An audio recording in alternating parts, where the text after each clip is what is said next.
Hello dear students, एक बार पुनः स्वागत है आपका आपके प्यारे से चैनल कुतुब सर में।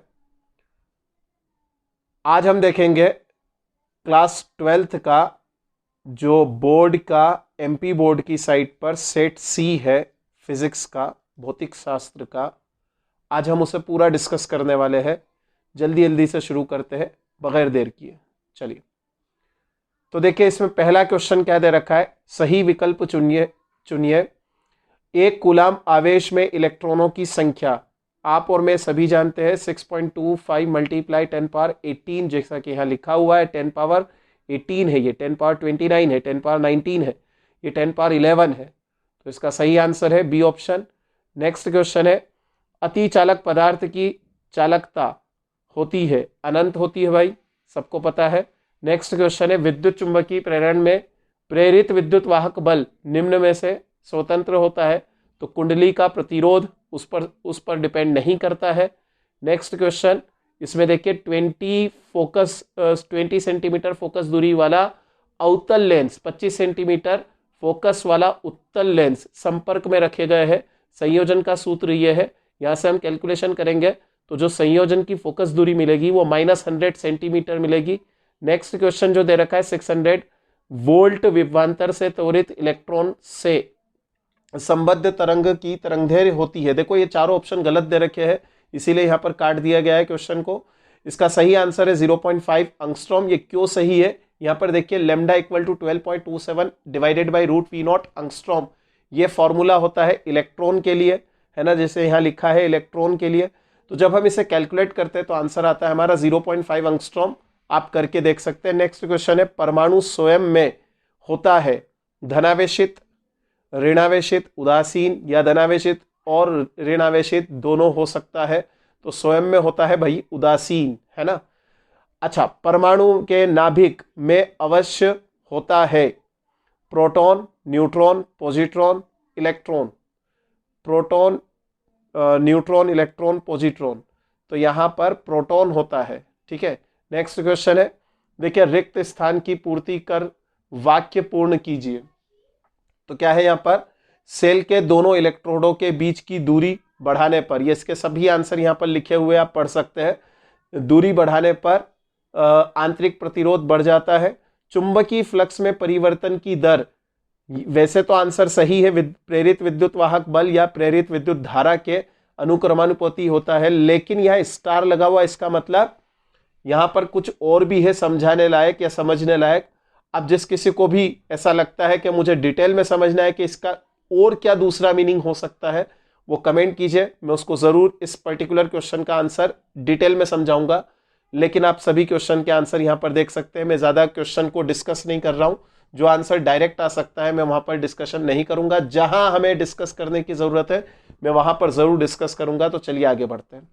नेक्स्ट क्वेश्चन है, एक वाक्य में उत्तर लिखिए। यहां पर क्वेश्चंस लिखे हैं, किसी प्रत्यावर्ती धारा का शिखर मान यहाँ पर 10 है ना, तो 10 एम्पियर है। एक पूर्ण चक्र में इसका औसत मान कितना होगा, तो भाई 0 होगा। इसी तरीके से देखिए पहले 4 क्वेश्चन के आंसर यहाँ पर दे रखे हैं। जो चौथा क्वेश्चन है वो थोड़ा सा न्यूमेरिकल पार्ट है, तो इसको देख लेते। 10 सेंटीमीटर गहराई वाले बर्तन में कोई द्रव भरा है, तले पर रखे सिक्के की गहराई 8 सेंटीमीटर मापी जाती है, द्रव का अपवर्तनांक कितना होगा। तो देखिए यहां पर फॉर्मूला होता है वास्तविक गहराई बटे आभासी गहराई। यह फॉर्मूला होता है जब किसी भी टैंक में हम कोई कॉइन डाल देते, सिक्का डाल देते, तो उसे कैलकुलेट करने का मतलब जो पानी है उस पानी का जो भी द्रव भरा है या पानी भरा है उसका अपवर्तनांक कैलकुलेट करने का यह फॉर्मूला है। कैलकुलेट करते हैं तो 1.25 आ जाएगा आंसर।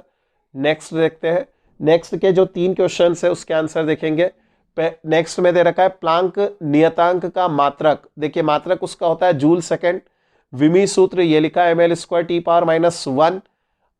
अगला क्या दे रखा है, दूसरी कक्षा में इलेक्ट्रॉन की ऊर्जा कितनी होगी, तो कितनी होती है 3.4 इलेक्ट्रॉन वोल्ट होती है। नेक्स्ट क्वेश्चन है एंड गेट के लिए बूलियन व्यंजक लिखिए। तो एंड गेट के लिए बूलियन व्यंजक होगा y = a.b, ठीक है। नेक्स्ट क्वेश्चन, टेबल बनाना है, तो देखिए 10 पावर 4 गॉस 1 टेस्ला के बराबर होता है, ये लिखा 1 टेस्ला। नेक्स्ट क्वेश्चन है, नेक्स्ट दे रखा है 10 पावर 8 मैक्सवेल, ये 1 वेबर के बराबर होता है। और चुंबकीय आघूर्ण एम्पियर मीटर स्क्वायर में इससे मेजर किया जाता है। चुंबकनशीलता की तीव्रता होगी mu is equal to B upon H. Next question दे रखा है, देखिए अवरक्त किरणें यहाँ पर बी लिखा है, उष्मी गुण रिप्रेजेंट करती है ना, उसमें टेम्परेचर होता है, हीट होती है। पराबैंगनी किरणें ए, ओजोन मंडल द्वारा अवशोषण हो जाता है इसका, ओजोन मंडल जो होता है या ओजोन लेयर जो होती है वो इसे अवशोषित कर लेती है। गामा किरणें दे रखा है इसमें सी, सर्वाधिक भेदन क्षमता, इसकी जो भेदन क्षमता होती है वो सर्वाधिक होती है। चलिए नेक्स्ट क्वेश्चन, अब 2 मार्क्स के क्वेश्चन शुरू हो जाएंगे। मैं यहां पर आपको यह भी समझाते जाऊंगा कि कितना लिखने पर कितने मार्क्स मिलेंगे। देखिए डायरेक्ट दे रखा है, विद्युत आवेश के 2 मूल गुण लिखिए। मैं बहुत सारे गुण यहां पर रिप्रेजेंट कर रहा हूं, इनमें से कोई भी 2 लिखने पर आपकी जो मार्किंग स्कीम बनेगी 1+1 बनेगी। मतलब पहला आंसर लिखने पर, पहला गुण लिखने पर 1 मार्क, अगला गुण लिखने पर 1 मार्क। अथवा वाले क्वेश्चन को देख लेते हैं। अथवा वाला क्वेश्चन है, किसी खोखले गोली चालक के अंदर विभव नियत क्यों रहता है? नियत क्यों रहता है, इसका आंसर देख लीजिए। किसी खोखले गोली चालक के अंदर आवेश जो होता है वो अनुपस्थित होता है, अर्थात Qin इज इक्वल टू 0। सिर्फ आपने इतना लिखा, आपको आधा मार्क मिलेगा, बिल्कुल मिलेगा, है ना। फिर आगे देखो, यहां लिखा है खोखले गोले के अंदर विद्युत क्षेत्र की तीव्रता 0 होती है।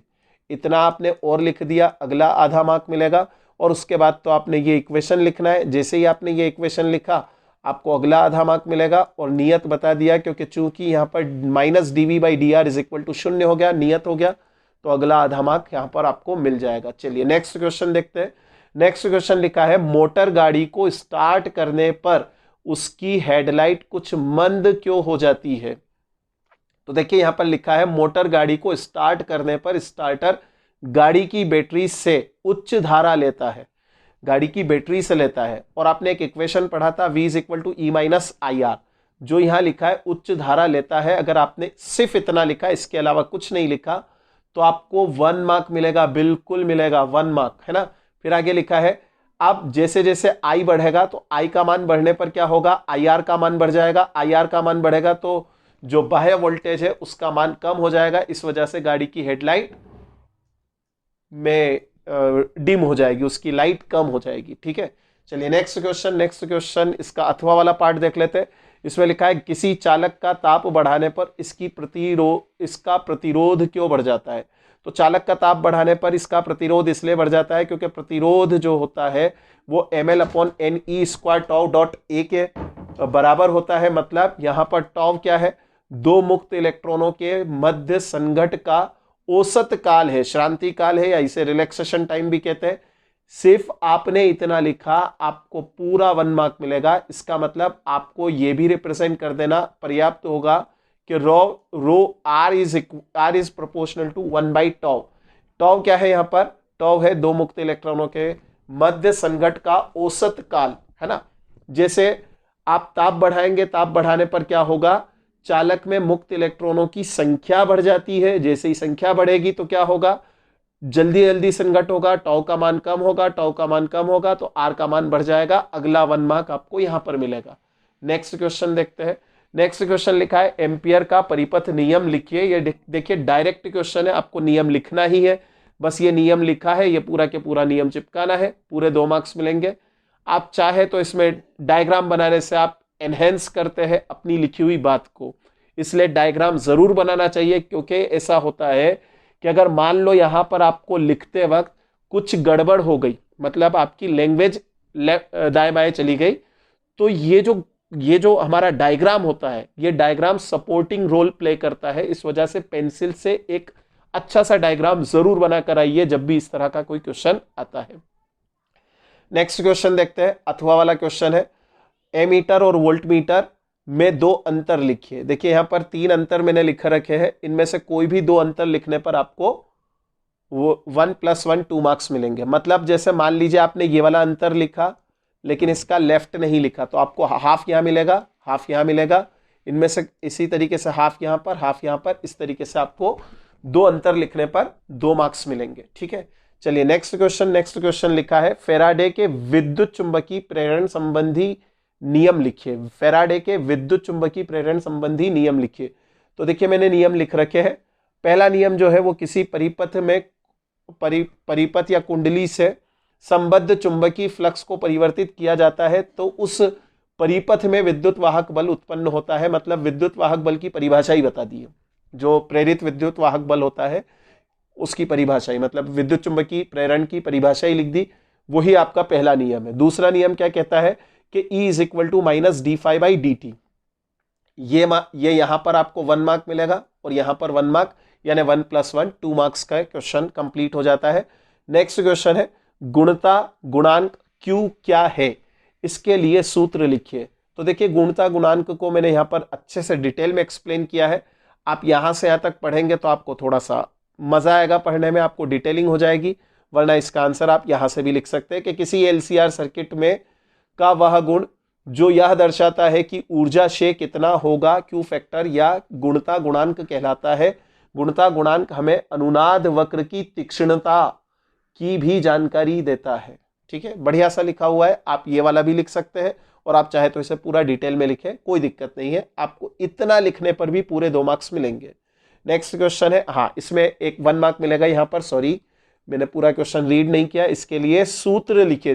तो सूत्र लिखने पर अगला 1 मार्क मिलेगा और ऐसे आपको डेफिनेशन लिखने पर 1 मार्क मिलेगा और सूत्र पूरा लिखेंगे आप Q is equal to 1/R √L/C, इस पर भी आपको मार्क्स मिलेंगे, 1 मार्क मिलेगा। चलिए नेक्स्ट क्वेश्चन है सघन माध्यम में स्थित वस्तु को विरल माध्यम से देखा जाता है तो वह कुछ ऊपर की ओर दिखाई देती है। देखो बहुत सिंपल सा क्वेश्चन है, आपने क्लास 10th में भी इसे स्टडी कर रखा है। मैं यहां पर आपको पूरा डिटेल में लिख देता हूं। सघन माध्यम में स्थित वस्तु को विरल माध्यम से देखने पर वह कुछ ऊपर की ओर उठी हुई दिखाई देती है। इसका मुख्य कारण यह है कि प्रकाश का सघन माध्यम से विरल माध्यम में अपवर्तन। देखो इसका मुख्य कारण क्या है, प्रकाश का सघन माध्यम से विरल माध्यम में अपवर्तन। खास लाइन है, इस लाइन को नहीं भूलना। प्रकाश का सघन माध्यम से विरल माध्यम में अपवर्तन, यहां तक लिखने पर आपको 1 मार्क मिलेगा, क्योंकि यहां पर आपने पूरा डिटेल नहीं किया कि क्यों ऐसा, ऐसा क्यों। तो ऐसा क्यों का आंसर जो देना है हमें वो बस इस डायग्राम से देना है। डायग्राम बनाने का 1 मार्क मिलेगा। यानी यहां पर ये जो डायग्राम है, ये डायग्राम इस क्वेश्चन की नीड है, रिक्वायरमेंट है। अगर आप इसे नहीं बनाएंगे तो आपको सिर्फ 1 मार्क मिलेगा। अगर डायग्राम बनाकर आप उसे लेबल डायग्राम भी बनाते और सिर्फ इतना लिखते प्रकाश का सघन माध्यम से विरल माध्यम में अपवर्तन है, बस सफिशिएंट है। 1 + 1 आपको 2 मार्क्स बिल्कुल मिलेंगे। अब अगला लिखा है अथवा वाला क्वेश्चन। अथवा वाला क्वेश्चन देख लेते हैं। इसमें लिखा है प्रकाश तरंगों के अध्यारोपण का सिद्धांत। तो डायरेक्ट आपको सिद्धांत लिखना है। क्लास 11th का अगर याद है तो वही चिपका दीजिए, कोई दिक्कत नहीं है। बस वहां पर ध्वनि लिखा था, यहां पर प्रकाश लिख दीजिए। जब 2 प्रकाश तरंगे एक साथ किसी बिंदु पर आपतित होती है तब वह दोनों तरंगे मिलकर एक ही तरंग बन जाती है जिसका आयाम दोनों तरंगों के आयाम से भिन्न होता है ना। और ये जो है, ये जो बातें लिखी है आप इसे डिटेल में पढ़िए, मजा आएगा आपको पढ़ने में, है ना। यानी अगर आप 12th के अलावा भी कुछ कर रहे हैं तो आपको ये पढ़ना चाहिए। देखिए इसमें छोटी छोटी सी बातें लिखी है। यदि दोनों तरंगों की आवृत्तियां बराबर हो तब अध्यारोपण से व्यतिकरण प्राप्त होता है। यदि दोनों तरंगों की आवृत्तियों में अल्प अंतर हो तब बीट यानी विस्पंदन होता है। यदि दोनों तरंगों की आवृत्तियों में बहुत अधिक अंतर हो तब मॉड्यूलेशन या मॉड्यूलन प्राप्त होता है। खैर आपने ये जो लिखा है इसके सपोर्ट में आपको एक और इक्वेशन लिख देना चाहिए। यहां पर मैं माफी चाहता हूं, लिखना भूल गया हूं, अभी लिख देता हूं।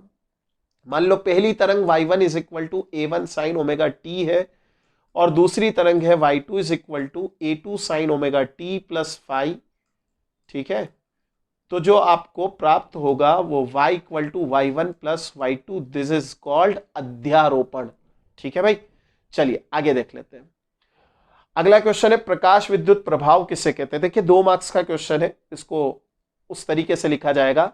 जब एक निश्चित आवृत्ति यानी देहली आवृत्ति या थ्रेशोल्ड फ्रीक्वेंसी से अधिक आवृत्ति के प्रकाश को किसी धातु की सतह पर आपतित किया जाता है तब धातु की सतह से इलेक्ट्रॉन उत्सर्जित होने लगते हैं। प्रकाश के इस प्रभाव को प्रकाश विद्युत प्रभाव कहते हैं। देहली आवृत्ति अलग अलग धातुओं के लिए अलग अलग होती है। ये मोस्ट आईएमपी है, ये नोट है ना। तो देखिए बस यहां तक ये जो लिखा है यहां तक, इसको लिखने के आपको पूरे 2 मार्क्स मिलेंगे। इसमें कोई कटौती नहीं होगी, 2 मार्क्स पूरे मिलेंगे। ठीक है, चलिए अगला क्वेश्चन लिखा है यहां पर, डी ब्रोगली का कण तरंग सिद्धांत लिखिए। इस सिद्धांत के अनुसार याद रखिएगा, सूक्ष्म कणों के लिए जब गतिमान होता है, सूक्ष्म कण गतिमान होना चाहिए, रुका हुआ नहीं, गतिमान है, तब उससे संबद्ध एक तरंग भी होती है जिसे कण तरंग या मैटर वेव या डी ब्रोगली तरंग कहते हैं। इस तरंग की जो तरंग दैर्घ्य होती है वो लैम्डा बराबर h/mv होती है। सूक्ष्म कण का के उदाहरण भी दे रखे हैं यहां पर, proton, electron, neutron, positron, alpha कण इत्यादि। ठीक है, तो ये पूरा इतना लिखने पर आपको 2 मार्क्स मिलेंगे। ये जो मैंने लिखा है, ये जो लिखा है, ये तो आपको समझाने के लिए लिखा है। अगर आप चाहे तो एग्जाम में आप लिख सकते हैं कि सूक्ष्म कण से यहां पर क्या अभिप्राय है।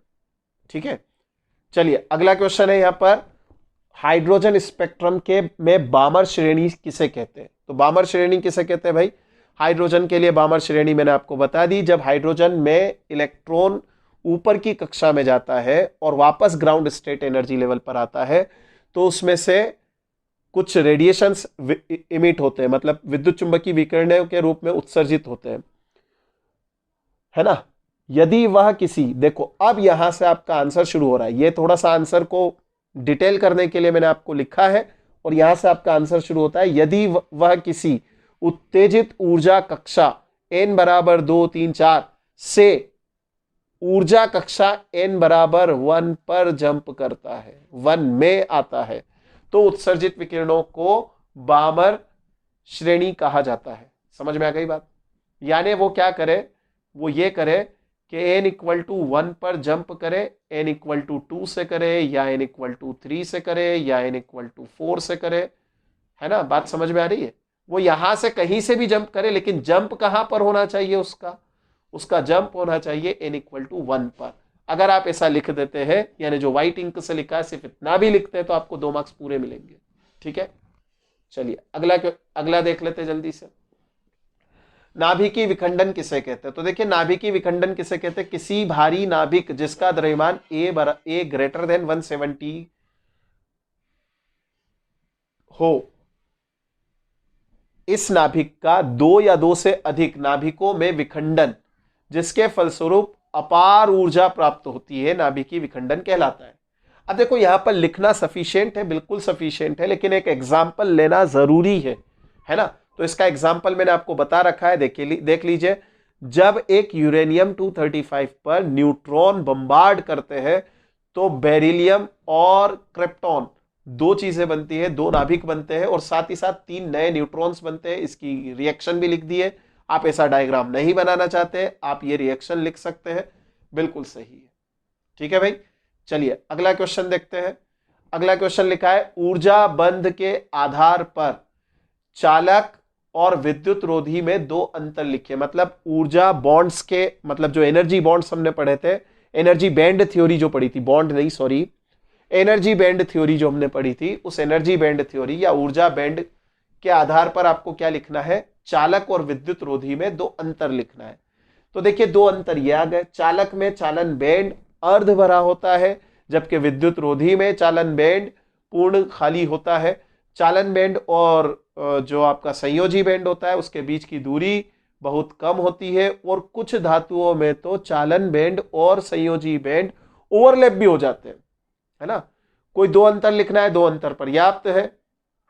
ठीक है, चलिए आगे देखेंगे। आगे क्या लिखा है यहां पर?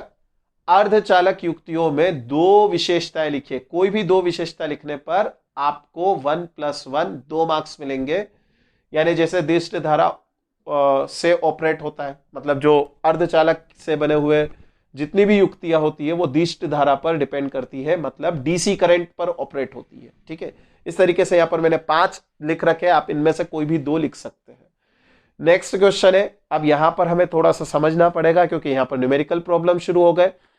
क्वेश्चन नंबर 13 लिखा है यहां पर, +5 माइक्रोकूलम और -5 माइक्रोकूलम के 2 आवेश वायु में एक दूसरे के से 1 मीटर की दूरी पर स्थित है। आकर्षण बल की गणना कीजिए। तो देखो बड़ा सिंपल सा है। 2 आवेश है, 2 आवेश है, ये पहला आवेश, ये दूसरा आवेश, इन दोनों के बीच की दूरी है 1 मीटर। फॉर्मूला क्या बनेगा, F is equal to 1/4πε0.Q1 Q2 divided by R square. Q1 दे रखा है 5 माइक्रोकूलम, Q2 दे रखा है -5 माइक्रोकूलम। हम जानते हैं 1 माइक्रोकूलम 10⁻⁻6 कूलम के बराबर होता है। सही है। अगर ऐसा है तो ध्यान से देख लीजिए, यहां पर यहां लिखा है R इक्वल टू 1 मीटर, मतलब 5 देखो पहले तो ये 1 माइक्रोकूलम इतना होता है, तो Q1 इज इक्वल टू कितना हो जाएगा 5 मल्टीप्लाई 10⁻⁻6 कूलम, यानी 5 गुणित 10 की घात -6, है ना। अब यहां पर इन दोनों वैल्यूज को, या 1/4πε0 की वैल्यू भी लिखिए, ये सभी वैल्यूज को जब यहां पर सब्सटीट्यूट करेंगे तो F का मान आ जाएगा। F का मान निकाल लेते हैं भाई। ये देखो F का मान आ गया हमारा 0.225 न्यूटन। अब कितना लिखने पर कितने मार्क्स मिलेंगे, जरा उसकी चर्चा कर लेते हैं। 3 मार्क्स का क्वेश्चन है। फॉर्मूला लिखने पर हाफ मार्क, ये जो आपने किया इस पर अगला हाफ मार्क, ठीक है। फॉर्मूला में ये तो हाफ मार्क कन्वर्जन का, और आपने ये जो 1/4πε0 की वैल्यू लिखी इस पर अगला हाफ मार्क। फॉर्मूला में वैल्यू सब्स्टिट्यूट करने का, सही सही प्लेस पर रखने का अगला हाफ मार्क। और अगर आपने इसे पूरा सॉल्व कर दिया, सही सही वैल्यू निकाल दी, तो अगला 1 मार्क। तो देखिए यहां पर आपके 3 मार्क्स कंप्लीट हो जाते हैं। Half plus half plus half, 4 half मतलब 2 हो गए, 2 और 1 3 हो गया। तो इस तरीके से आपका मार्किंग स्कीम बनेगी। अगला क्वेश्चन क्या देखते हैं, अथवा वाला क्वेश्चन देख लेते हैं। सूत्र, हाँ एक खास बात यहां पर मैं लिखना भूल गया, यहां पर मैंने -5 माइक्रोकूलम नहीं लिया, मतलब -5 गुणित 10 की घात -6 नहीं लिखा, बल्कि प्लस ही लिखा। सूत्र में मान रखकर F का मान ज्ञात करते समय ऋण चिन्ह नहीं उपयोग किया जाता है, क्योंकि हम यहां पर केवल क्या निकाल रहे, परिमाण निकाल रहे। परिमाण निकालते वक्त आपको नेगेटिव साइन लगाने की जरूरत नहीं है। हां, अलग से आप चाहे तो इसका ये जो बल होगा, इस बल का नेचर आप रिप्रेजेंट कर सकते हैं। बल कैसा होगा, आकर्षण बल होगा, ये आप अलग से लिख सकते हैं, आकर्षण बल। समझ आया, गॉट इट। चलिए, वो वैसे तो क्वेश्चन में दे भी रखा है आकर्षण बल, क्योंकि एक धनात्मक है और एक ऋणात्मक है, तो आकर्षण होगा। ठीक है, देखिए अगला अथवा वाला क्वेश्चन दे रखा है। 1 मीटर त्रिज्या के खोखले चालक गोले को 1 कूलम आवेश दिया जाता है। गोले के अंदर एवं बाहर पृष्ठ के निकट विद्युत विभव ज्ञात कीजिए। तो विद्युत विभव कितना होगा, जरा सोच लेते हैं। गोला खोखला है, चूंकि दे रखा है गोला खोखला है, आवेश उस गोले की सतह पर वितरित होगा, मतलब जो डिस्ट्रीब्यूशन ऑफ चार्ज होगा वो सतह पर होगा, है ना। उसकी सतह के अंदर तो जाएगा नहीं चार्ज भाई, है ना। तब खोखले गोले के अंदर और बाहर सतह के समीप विभव बराबर होगा। सही है, विभव बराबर हो जाएगा, यानी VA बराबर VB is equal to 1/4πε0.Q/R। ये जो स्टेटमेंट लिखा है, इस स्टेटमेंट को लिखने का हाफ मार्क, यहां तक आने का हाफ मार्क। अब हम देखेंगे आगे की कहानी। तो आगे की कहानी में VA इक्वल टू VB, अब मैं आपको बता चुका हूं 1/4πε0 की वैल्यू इसी क्वेश्चन में, ऊपर वाले क्वेश्चन में मैंने बताया था 9 × 10⁻9 होती है। चूंकि यहां पर गोले के पृष्ठ पर कितना, 1 कूलम आवेश दे रखा है, तो 1, और त्रिज्या कितनी दे रखी है 1, तो आंसर क्या आ जाएगा 9 × 10⁻9 वोल्ट। देखो बड़ा आसान सा क्वेश्चन है, हाफ प्लस हाफ, यहां पर 1 और यहां पर 1, बस और कुछ नहीं करना है, सिंपल सा क्वेश्चन है। कंसेप्ट में ही पूरा खेल छुपा हुआ है, कैलकुलेशन इसका बहुत इजी है। आगे देखेंगे, अगला क्वेश्चन है किरचॉफ के नियम लिखिए तथा इनकी व्याख्या कीजिए। ये भी मेरे ख्याल से 3 मार्क्स का क्वेश्चन यहां पर शुरू, हाँ 3 मार्क्स का ही क्वेश्चन चल रहा है। तो देखिए इसमें लिखा है किरचॉफ का प्रथम नियम, संधि नियम भी कहते हैं इसे। इस नियम के अनुसार संधि पर सभी धाराओं का योग 0 होता है। सिर्फ इतना लिखने पर आपको 1 मार्क मिलेगा, डेफिनेटली मिलेगा। इसकी व्याख्या करो। इसकी व्याख्या क्या करेंगे भाई, इसकी व्याख्या इस तरीके से डायग्राम बनाएंगे, डायग्राम बनाने के बाद इसको सॉल्व करेंगे तो आंसर अपना ये आएगा। आप ये सब कुछ नहीं लिखते हो, डायरेक्ट आपका आंसर लिखते हैं, ये डायग्राम बनाते हैं, आपको अगला आधा मार्क मिलेगा। 1.5 हो गया पहला टॉपिक, मतलब जो इसके 2 नियम है, तो पहले नियम पर आपको 1.5 मिल गया। अगला नियम, अगला नियम क्या कहता है? अगला नियम यह कहता है कि किसी परिपथ में सभी विद्युत वाहक बल व अलग अलग प्रतिरोधों पर विभवांतरों का बीजगणितीय योग शून्य होता है। होता ही है भाई। इतना लिखने पर आपको 1 मार्क मिलेगा। 1 मार्क मिलने के बाद में आपको डायग्राम बनाना है, एक सिंपल सा सर्किट डायग्राम। आप कैसा भी बना सकते हैं, आप ऐसा नहीं बनाना चाहते मत बनाइए, जैसे आपकी मर्जी पड़ती है वैसा डायग्राम बना दीजिए, ठीक है। और उसके अकॉर्डिंग मैंने यहां पर लिख कर बताया है कि मैंने पहले क्या किया, Vp माइनस VQ, देखिए P और Q के बीच में पोटेंशियल डिफरेंस निकाला। इस पोटेंशियल डिफरेंस को मैं +E1 लिखूंगा, क्योंकि बड़ी लाइन माइनस छोटी लाइन मतलब बड़ी लाइन मतलब high potential minus low potential is equal two plus आएगा, है ना। हाई मतलब बड़ी संख्या 5, उसमें से छोटी संख्या 2 घटाएंगे तो क्या आएगा, धनात्मक आएगा। लेकिन अगर मैं छोटी संख्या में से बड़ी संख्या घटाऊं तो क्या आएगा, माइनस आएगा। बस इसी कंसेप्ट को मैंने यहां पर पूरा अप्लाई किया है, सॉल्व करके आंसर लिख दिया। ये हाफ मार्क, यहां पर 1.5 1.5 यहां पर 1.5 पहले हो गया, डेढ़ और डेढ़ मिलकर हो जाएगा 3 मार्क्स। अगला क्वेश्चन है, एन सेलों के श्रेणी संयोजन के तुल्य प्रतिरोध के लिए सूत्र स्थापित कीजिए। एन सेल है, उनका श्रेणी संयोजन हो रहा है, उसके लिए सूत्र स्थापित करना है। बड़ा आसान सा क्वेश्चन है। देखिए एन सेल है तो इस तरीके से रिप्रेजेंट करेंगे, और मान लिया कि माना एन सेल विद्युत वाहक बल एक समान है, उनका आंतरिक प्रतिरोध एक समान है, यानी एक समान सेल है। श्रेणी क्रम में जोड़कर इसे बाह्य प्रतिरोध R के साथ संयोजित किया गया है। अब हमें क्या करना है, बड़ा आसान सा काम है। कुल आंतरिक प्रतिरोध निकाल लिया, तो R नेट कैसे निकलेगा, देखो सब सीरीज में है ना, श्रेणी में है ना, तो R plus R plus R plus R plus R कितनी बार जोड़ोगे, n बार। तो आंसर आ जाएगा R net equal to NR। परिपथ का कुल का तुल्य प्रतिरोध कितना आएगा, देखो ये R नेट जो आया, ये R नेट कैपिटल R के साथ में कैसा है, सीरीज में, श्रेणी में है। श्रेणी में तो जोड़ दो, जोड़ेंगे तो आंसर आ गया। बस यही आंसर हमें चाहिए था। तो इसमें कितने क्या लिखने पर क्या मार्क्स मिलेंगे जरा देख लेते हैं। डायग्राम बनाने पर 1 मार्क, बिल्कुल सही सुन रहे हैं आप। माना कि वगैरह सब आ गया, इसमें डायग्राम आ गया, 1 मार्क मिल गया। यहां पर आपको इतना लिखने पर अगला 1 मार्क, और ये पूरा लिखने पर अगला 1 mark. This is the distribution of marks. ये मार्क्स का डिस्ट्रीब्यूशन है, मतलब आपको इस तरीके से अंक प्राप्त होंगे। चलिए अगला क्वेश्चन देखते हैं। अगला क्वेश्चन दे रखा है, 12 वोल्ट विभवांतर विद्युत वाहक बल की एक बैटरी जिसका आंतरिक प्रतिरोध 0.5 ओम है को श्रेणी क्रम में 5.5 ओम के प्रतिरोध के बल्ब के साथ जोड़ा गया है। चार्ज होते समय बैटरी के टर्मिनल वोल्टता ज्ञात कीजिए। इस क्वेश्चन के लिए मैंने खास चीज देखी है, यहां पर एक नोट लिख रखा है, आप इसे जरूर पढ़िए। इस प्रश्न में 1.2 वोल्ट वाली बैटरी को जिससे चार्ज किया जा रहा है, उस स्रोत का वोल्टेज नहीं दिया गया है। मैं यहां मेरी बात कर रहा हूं, कुतुब सर बात कर रहे हैं आपसे। मैं यहां स्रोत का वोल्टेज 60 वोल्ट लेकर चल रहा हूं। अब कुछ नहीं दे रखा है, नहीं दे रखा है ना, यहां पर नहीं दे रखा है, तो मैंने कुछ भी ले लिया। तो आप ऐसा नोट बनाकर इस क्वेश्चन को सॉल्व कर सकते हैं, है ना। तो मैंने फिलहाल बीच का रास्ता यही निकाला है कि इसमें नोट बना दिया। हालांकि इस तरह के क्वेश्चन एग्जाम में नहीं आएंगे से मतलब इस तरह के क्वेश्चंस तो आएंगे, लेकिन इनकम्प्लीट क्वेश्चंस आने के चांसेस बहुत कम होते हैं, क्योंकि पेपर को बहुत बार पढ़ा जाता है, देखा जाता है, हर एंगल से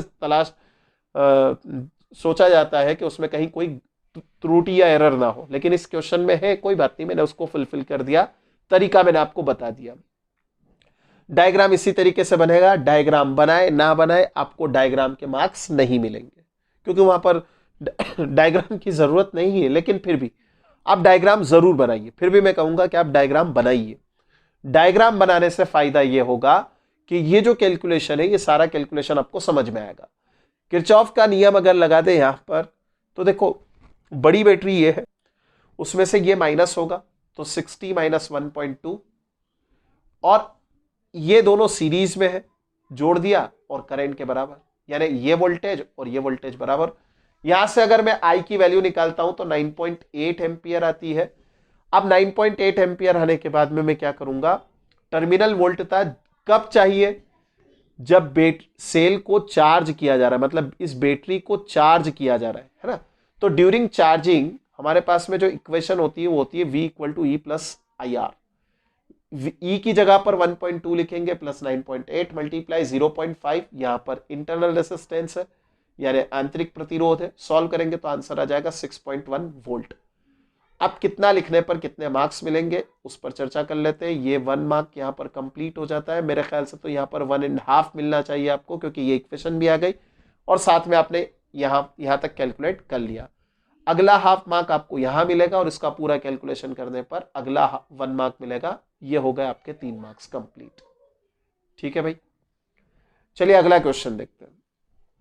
अगला क्वेश्चन दे रखा है 12 वोल्ट विद्युत वाहक बल वाली बैटरी जिसका आंतरिक प्रतिरोध 2 ओम है किसी प्रतिरोधक से संयोजित है। यदि परिपथ में लगे प्रतिरोधक का मान 10 ओम है तो परिपथ में धारा का मान ज्ञात कीजिए। ठीक है, बड़ा सिंपल सा क्वेश्चन है, जरा देख लेते हैं इससे। सबसे पहले आपको क्या करना है, इस क्वेश्चन का डायग्राम बनाना है। डायग्राम नहीं बनाएंगे ये समझ में नहीं आएगा, कैलकुलेशन इजी नहीं होगा। ठीक है, यहां पर मैंने हालांकि 1 मार्क हाफ मार्क दिया है, हो भी सकता है मिले ना भी मिले, कोई बात नहीं। परिपथ में कुल प्रतिरोध आर नेट बराबर आर प्लस आर होगा। आर नेट निकाल लिया मैंने 10 + 2 12 वोल्ट 12 ओम हो गया। अब यहां पर सिंपल सा कैलकुलेशन क्या करना है, परिपथ में कुल धारा I बराबर E अपॉन आर नेट 12/12 करेंगे 1 एम्पियर आ जाएगा। ये हमारा क्वेश्चन कंप्लीट हो गया। चूंकि यहां पर कैलकुलेशन बहुत छोटा है इस वजह से मैंने सोचा कि ये जो आपका सर्किट है इस पर आपके मार्क्स मिलेंगे। चलिए नेक्स्ट क्वेश्चन है 3 सेंटीमीटर ऊंचा किसी बिंब 20 सेंटीमीटर फोकस दूरी वाले लेंस के सामने कहां रखा जाए कि 6 सेंटीमीटर ऊंचा सीधा प्रतिबिंब प्राप्त हो।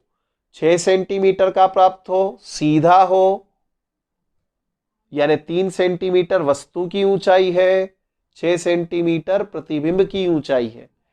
अब देखो ये नहीं दे रखा है कि यहां पर जो लेंस है वो कौन सा है ना, बात समझ में आ रही है कि यह लेंस कौन सा है।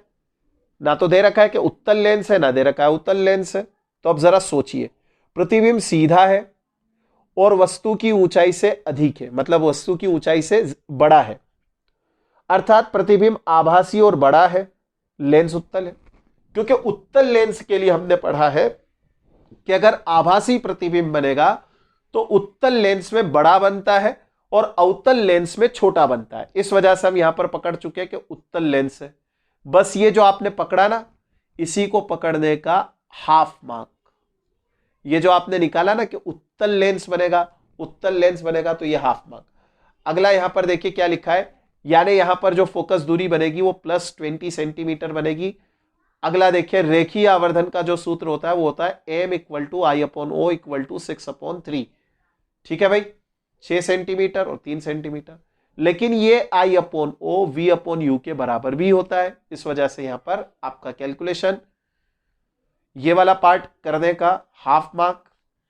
आगे देखिए यहां पर ये वाली इक्वेशन प्राप्त कर लेने का अगला हाफ मार्क। मोस्ट टाइम पे इक्वेशन आपने यहां तक ला दी, V = 2U। ये देखिए ये 2 का U में मल्टीप्लाई कर देंगे तो 2U बनेगा और V एज इट इज बनेगा।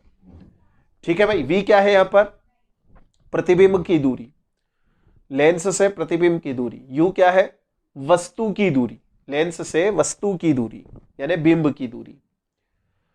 अब यहां पर F = UV / U - V, मतलब वही वाला फॉर्मूला जो आप जानते हैं 1/F = 1/V - 1/U। आप चाहे तो डायरेक्ट इस फॉर्मूला में वैल्यू डालिए।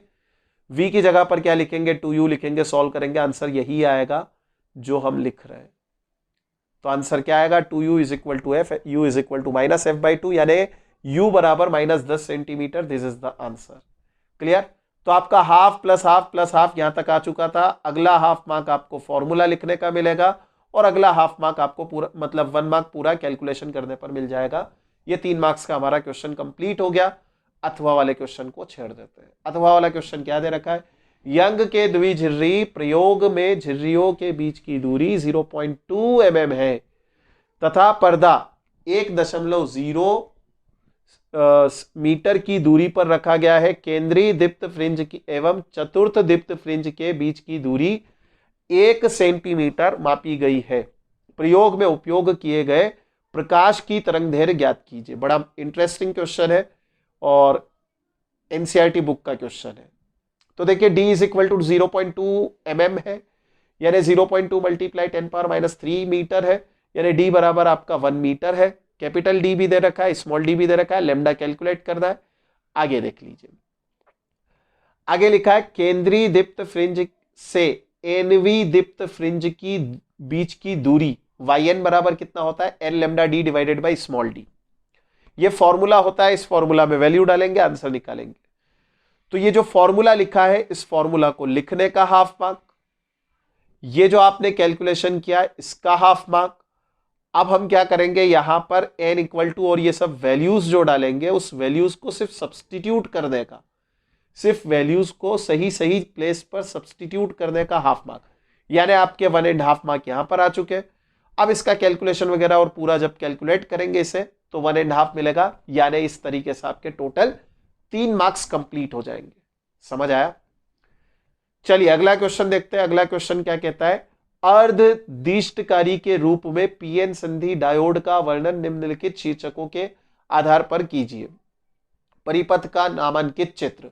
तो देखो परिपथ का ये नामांकित चित्र है, ये डायोड है, ये ट्रांसफॉर्मर है, ये आरएल लोड रेसिस्टर है, लोड प्रतिरोध है, और ये यहां पर प्रत्यावर्ती धारा का सोर्स है, स्रोत है, ये प्रत्यावर्ती धारा का स्रोत, और ये सब दे रखा है। तो जैसा कि आपको क्वेश्चन में 4 मार्क्स का क्वेश्चन है ना, तो मैं मार्क्स का डिस्ट्रीब्यूशन बताऊंगा। सिर्फ ये आपने डायग्राम बनाया और डायग्राम बनाने के बाद में आपने हर एक चीज को बता दिया कि कौन सा पार्ट क्या कहलाता है।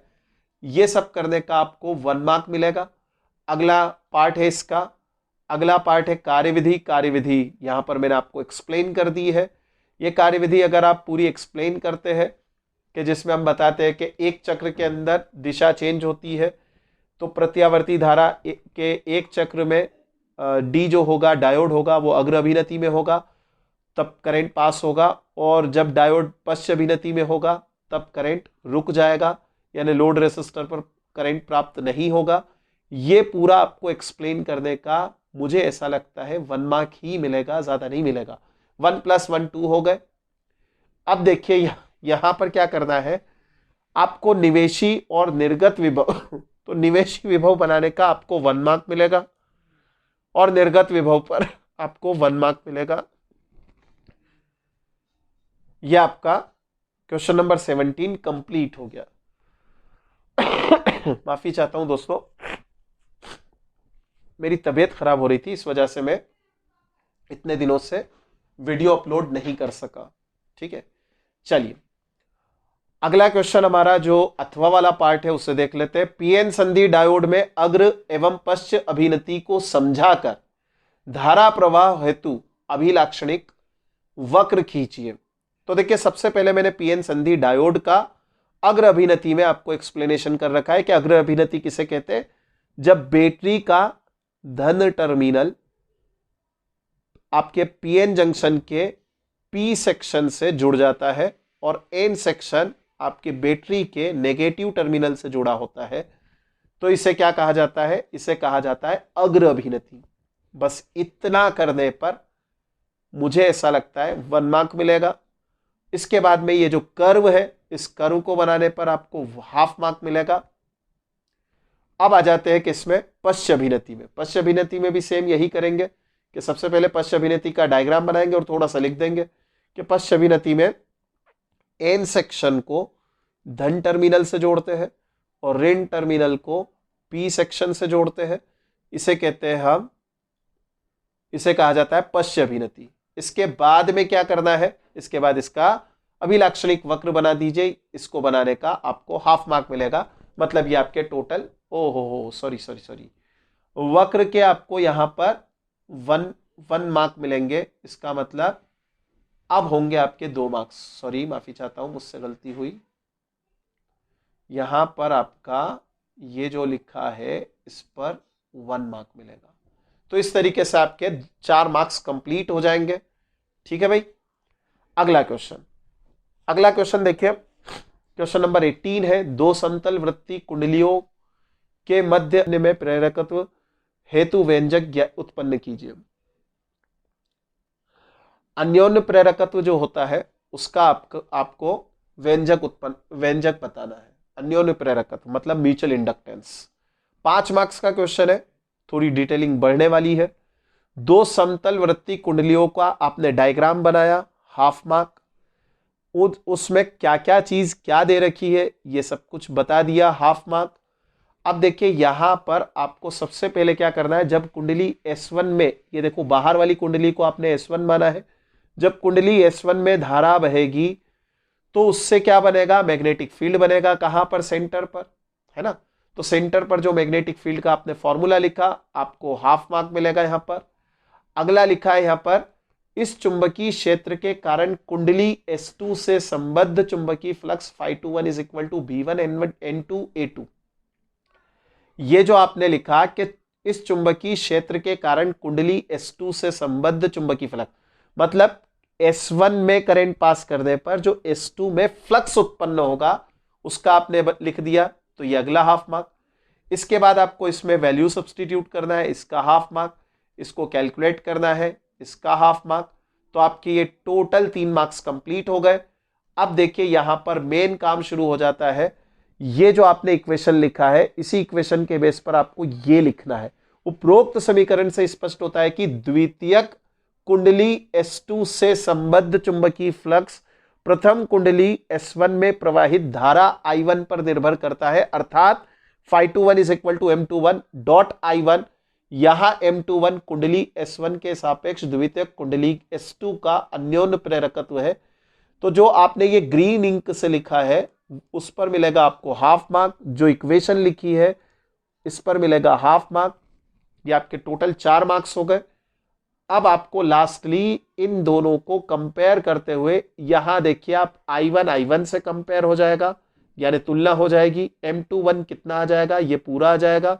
बस ये लिखने पर आपको अगला 1 मार्क मिल जाएगा। ये आपके टोटल 5 मार्क्स कंप्लीट हो गए। ठीक है भाई, चलिए आगे देखते हैं।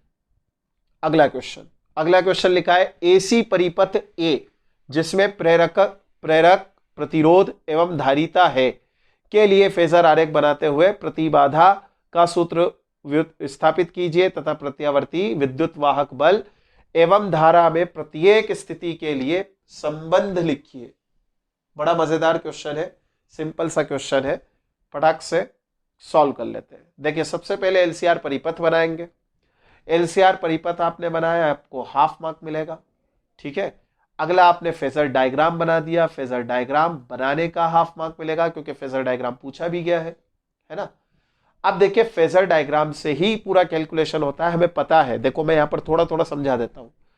जब प्रत्यावर्ती धारा में, जब प्रत्यावर्ती धारा का जो परिपथ होता है उसमें जब हम सिर्फ रेजिस्टेंस लगाते हैं, प्रतिरोध लगाते हैं, तो जो वोल्टेज होता है और जो धारा होती है, करंट होता है, इन दोनों में कोई फेज एंगल का डिफरेंस नहीं होता है, मतलब वी आर और आई सेम फेज में होंगे। अच्छा, मैंने यहां पर फेजर डायग्राम बनाने के लिए धारा को धारा पर निर्भर हूं मैं। धारा की दिशा मुझे पता है क्योंकि एक पर्टिकुलर इंस्टेंट पर, चूंकि ये तीनों सीरीज में है तो धारा तो समान रहेगी। इंस्टेंट पर एक किसी क्षण पर, तो जब धारा इसी दिशा में होगी आई तो वी आर भी इसी दिशा में। लेकिन जो वीएल होगा, वीएल हम पढ़ चुके इंडक्टर है ना, प्रेरकत्व, इस पर जो, इस प्रेरण कुंडली पर जो वोल्टेज होगा वो वोल्टेज 90 डिग्री से आगे बढ़ जाएगा। इसी तरीके से जो वीसी होगा, वीसी मतलब कैपेसिटर या संधारित्र पर जो वोल्टेज होगा वो 90 डिग्री पीछे रहेगा। इस वजह से यहां पर ये वाला डायग्राम बनता है। इस डायग्राम में OE क्या रिप्रेजेंट कर रहा है, OE is representing net voltage. इस पूरे पर जो नेट वोल्टेज मिलेगा, जो ये प्रत्यावर्ती स्रोत लगाएगा, वो V मिलेगा। ठीक है। अब इसी का कैलकुलेशन देख लेते हैं। परिपथ की प्रतिबाधा ज्ञात करने के लिए मैंने क्या किया, ट्राइंगल ओ ए ई में पाइथागोरस थ्योरम लगाऊंगा। O E square is equal to O A square plus A E square और V square is equal to V R square plus O D square. यहां पर कैलकुलेशन के लिए देखिए यहां तक लिखने का आपको हाफ मार्क मिलेगा, और आगे कैलकुलेशन करेंगे देखिए ए ई जो है वो ओ डी के बराबर है, ठीक है, इसी वजह से यहां ओ डी लिखा है ए ई की जगह पर। अब देखो यहां पर ध्यान से समझिए, v की जगह पर हम क्या लिखेंगे, आई जेड। जेड क्या है यहां पर, प्रतिबाधा, इस पूरे परिपथ की प्रतिबाधा। वी आर क्या है, आई आर। ओडी को हम कैसे लिखेंगे, ध्यान से देखिएगा, ओडी इज इक्वल टू, यहां पर देखिए ओडी इज इक्वल टू हम लिखेंगे ओबी माइनस ओसी, है ना, तो ओडी इज इक्वल टू आएगा वी एल माइनस वी सी। अच्छा, वीएल को मैं लिख सकता हूं आई एक्सएल और वीसी को लिख सकता हूं आई एक्स सी। तो अब देखिए ध्यान से समझिए, आई कॉमन ले लिया है square, XL minus X C पूरे पर स्क्वायर। क्लियर बात। अब आगे देखिए, Z square is equal to R square plus XL minus X C whole square. ये जो आपने कैलकुलेशन किया इस पर आपको मिलेगा हाफ मार्क। तो 2 मार्क्स हमारे यहां तक कंप्लीट हो गए। आगे देख लेंगे, आगे लिखा है ये जो आपने लिखा इस पर मिलेगा हाफ मार्क। एक्सेल क्या है, एक्स सी क्या है, आपको ये रिप्रेजेंट करना है, इस पर मिलेगा हाफ मार्क। 3 मार्क्स हमारे कंप्लीट हो गए। अब लिखा है विद्युत वाहक बल एवं धारा में प्रत्येक स्थिति में संबंध लिखिए। तो प्रत्येक स्थिति में संबंध लिखना है। स्थिति 1 क्या है कि VL VC से बड़ा होगा, तब आपने ये संबंध स्थापित कर दिया। इस संबंध में हमने देखा कि V वोल्टेज जो है वो फाई कलांतर से I के आगे रहेगा, I को लीड करेगा, मतलब V आगे रहेगा, V लीड करेगा और I पीछे रहेगा। तो ये अगला 1 मार्क मिल गया आपको, 4 मार्क्स कंप्लीट हो गए। इसी तरीके से एक और स्थिति देख लीजिए कि VC जब VL से बड़ा होगा, मतलब जो कैपेसिटर पर लगने वाला वोल्टेज है वो इंडक्टर पर लगने वाले वोल्टेज से बड़ा हो जाएगा, तब आपको जो इक्वेशन प्राप्त होगी वो ये होगी, प्लस आ जाएगा यहां पर। तब V फाई कलांतर से I के पीछे चलेगा।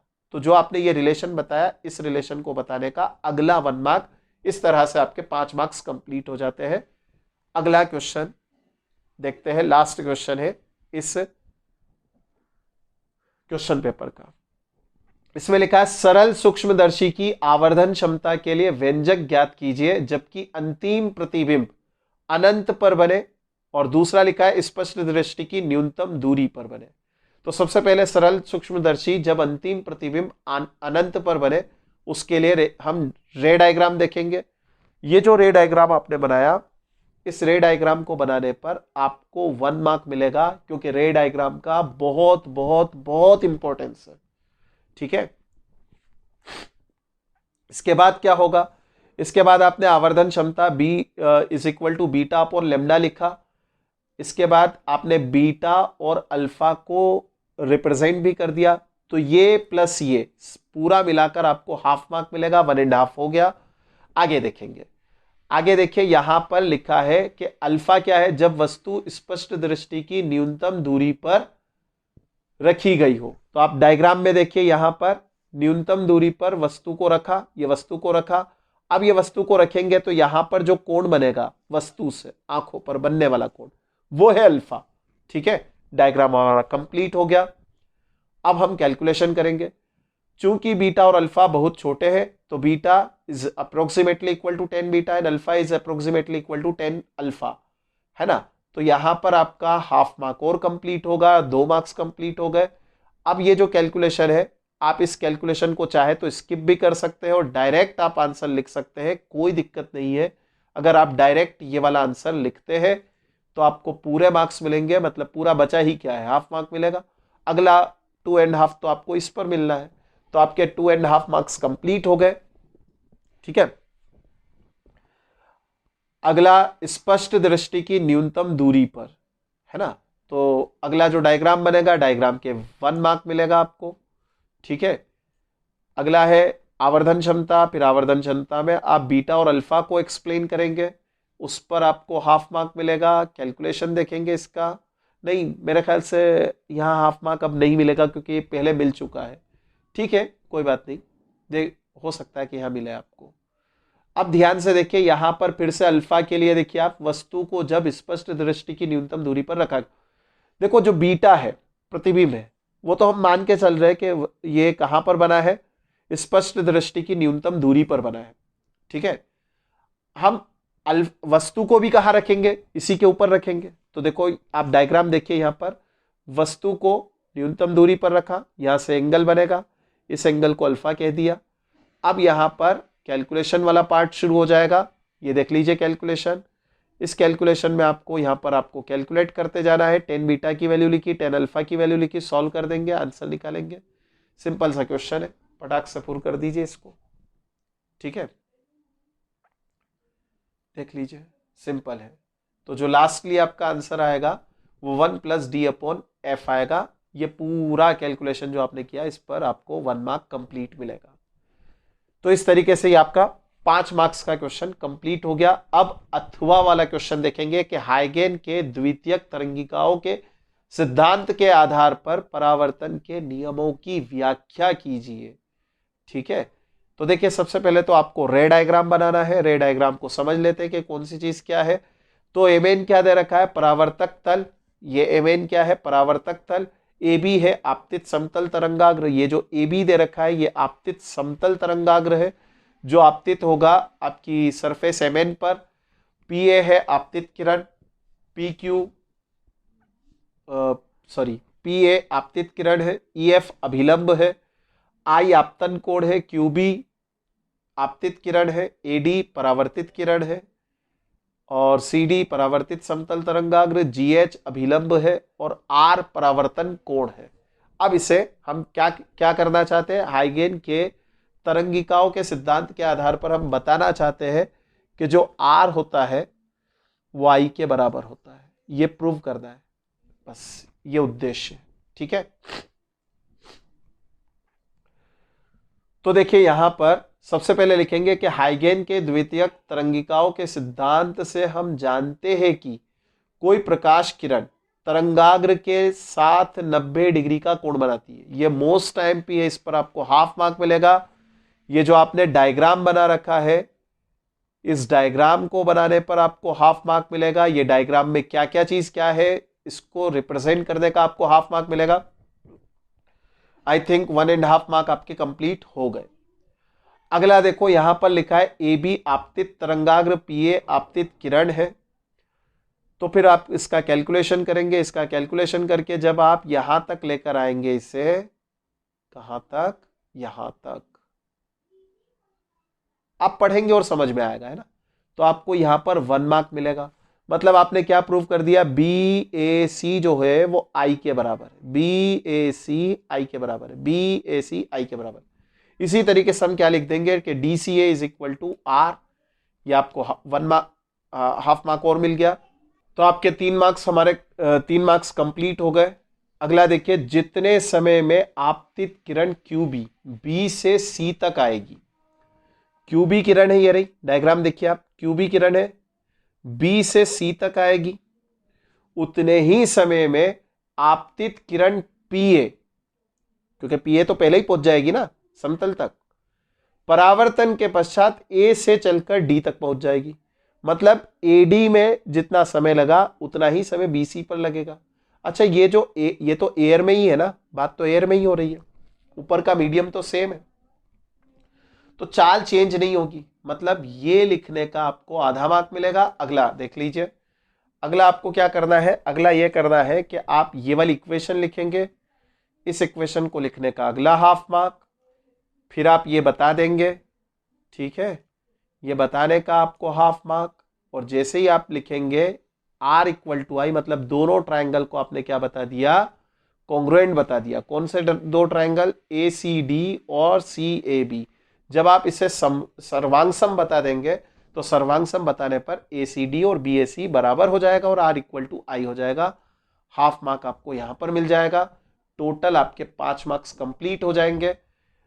तो उम्मीद करता हूं दोस्तों कि आपको ये समझ में आया होगा, आप कुछ सीख चुके होंगे किस तरीके से पेपर को सॉल्व करना है, कितना लिखना है। आप बने रहिए हमारे चैनल के साथ में। Thank you for watching my video. जय हिंद, जय भारत।